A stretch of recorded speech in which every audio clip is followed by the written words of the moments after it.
एक वादा किसी खानदान को कितना कुछ दे सकता है और कितना कुछ छीन भी सकता है। आइए आज एक ऐसी ही कहानी को समझते हैं जो कुर्बानी, जिम्मेदारी और एक ऐसे कॉल के गिर्द घूमती है जिसने सब कुछ बदल कर रख दिया। ये सिर्फ चंद अल्फाज नहीं थे, ये एक अज़्म था। राम का अपनी माँ से किया गया ये वादा ही इस कहानी का दिल है।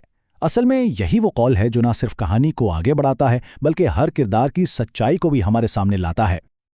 तो हर कहानी की एक शुरुआत होती है और इस कहानी की बुनियाद एक बहुत बड़े नुकसान पर रखी गई है। वालिद की मौत के बाद खानदान पर जो मुश्किलें आईं वो सिर्फ पैसों की तंगी नहीं थी, बल्कि ये तो हर एक के किरदार का एक कड़ा इम्तिहान था। ये टाइमलाइन सिर्फ वाक़यात नहीं बता रही बल्कि एक किरदार की शख्सियत को हमारे सामने ला रही है। वालिद की मौत के फ़ौरन बाद राम का अपनी पढ़ाई छोड़ देना ये दिखाता है कि उसने जिम्मेदारी का बोझ उठाने का फैसला बहुत पहले ही कर लिया था, शायद इससे भी पहले कि उसके भाइयों को उसका एहसास तक होता।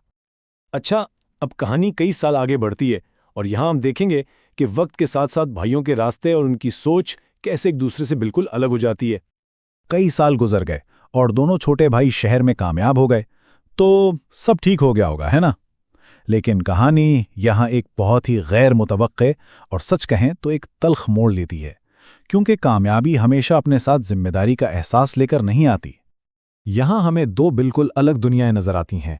एक तरफ राम है जिसकी जिंदगी का मकसद ही अपने घरवालों की खिदमत बन गया है, और दूसरी तरफ उसके भाई हैं जिन्होंने अपनी कामयाबी को खानदानी जिम्मेदारियों से भागने का एक जरिया बना लिया है। ये कहानी का सबसे अहम मोड़ है। बहन सुमन की शादी के इंतजामात के दौरान वो तमाम छुपी हुई कड़वाहटें खुलकर सामने आ जाती हैं जो बरसों से दिलों में पल रही थीं।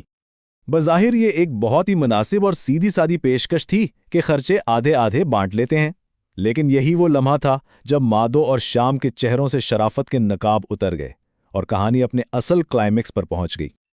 अब जरा माधो का जवाब सुनिए। वो बात तो सादगी की कर रहा है, लेकिन इसकी आवाज में बचत की फिक्र से ज्यादा जिम्मेदारी से बचने की कोशिश साफ नजर आती है। ये कोई अमली मशवरा नहीं, बल्कि अपनी जिम्मेदारी से भागने का एक खुद गर्ज बहाना है। और फिर श्याम भी माधो की हाँ में हाँ मिलाता है। उसका ये कहना कि वो खुद भी शादी नहीं करेगा सिर्फ एक बहाना नहीं, बल्कि ये दिखाता है कि कैसे इन दोनों ने मिलकर खुद गर्जी का एक ऐसा महाज बना लिया था जहां खानदान की कोई जगह नहीं थी।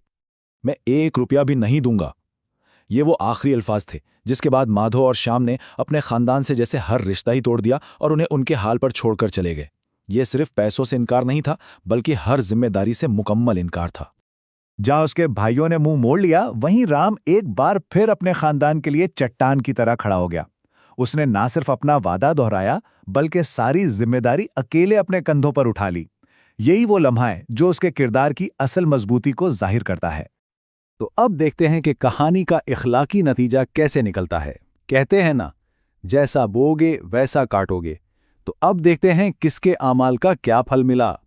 राम की कामयाबी का सफर हमें बताता है कि किस तरह उसकी बरसों की वफादारी, मेहनत और ईमानदारी का सिला उसे आखिरकार मिल ही गया। इसकी कामयाबी कोई तुक्का नहीं थी, बल्कि उसके किरदार और उसकी नीयत का नतीजा था। एक तरफ राम की मेहनत रांग ला रही थी और दूसरी तरफ माधो का लालच उसे ले डूबा। कहानी यहां बड़ी खूबसूरती से ये दिखाती है कि गलत तरीके से कमाई गई दौलत कितनी आर्जी होती है और गलत रास्ते का अंजाम हमेशा बुराई होता है। कहानी अब अपने इख्तिताम पर पहुंचती है, जहां माफी और पछतावे के जज्बात बिखरे हुए खानदान को एक बार फिर जोड़ देते हैं। माँ की फिक्र अपनी जगह, लेकिन राम ने अपने दिल में कोई बुग़्ज़ नहीं रखा। ये उसके किरदार का आखिरी और शायद सबसे बड़ा इम्तिहान था, उस भाई को माफ़ करना और उसकी मदद करना जिसने उसे सबसे ज़्यादा तकलीफ दी थी। तो इस पूरी कहानी से हम क्या सीखते हैं? ये चंद बहुत अहम उसूल हैं जो ये किस्सा हमें याद दिलाता है कि ईमानदारी, आजिज़ी और बड़ों का एहतराम ही एक कामयाब और अच्छी ज़िंदगी की असल बुनियाद हैं। और आखिर में ये कहानी हमें एक बहुत अहम सवाल के साथ छोड़ जाती है। कुर्बानी कब एक नेकी होती है और कब ये एक नाकाबिले बर्दाश्त बोझ बन जाती है? इसकी हद कहाँ है? ये एक ऐसा सवाल है जिसका जवाब शायद हम सबको अपनी अपनी जिंदगियों में खुद ही तलाश करना पड़ता है।